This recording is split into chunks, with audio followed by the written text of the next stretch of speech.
எல்லோரும் சாப்பிட போங்க, காசு எடுங்க. போங்க காசு. என்கிட்ட காசு இல்லடா, எனக்கு பசிக்கலடா, நீங்க போய் வாங்க. சரி, அவனுக்கு பசிக்கலையா, வாங்க நம்ம போவோம். சாப்பாடு ஆர்டர் பண்ணுங்க, போன் ஒன்று வருது, பேசிட்டு சரி. வரேன்.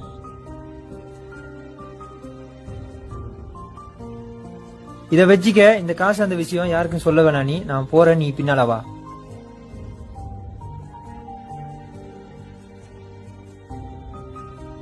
நான் ரெஸ்ட் ரூம் போகணும், நீங்க கொஞ்சம் பேசிட்டு இருங்க, நான் பாரு. போய் வா. 1000 தான் இருந்தாலும் என் நண்பன்டா. இந்த நண்பன் காசு நான் தந்தேன் ஒருத்தர் சொல்லிடாதயா. அந்த விஷயத்தை நம்ம முடிச்சு கொடுப்போம், சரியா? பைக்ல மறந்து கீழே வச்சுட்டு எடுத்துன்னு வரேன், இருங்க கொஞ்சம்.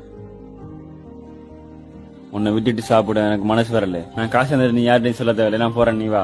லைஃப்ல எல்லா உறவுமே கிடைச்சிரும் நமக்கு. அம்மா, அப்பா, மனைவி, குழந்தைங்க எல்லாமே கிடைக்கும். ஆனா ஒரு நல்ல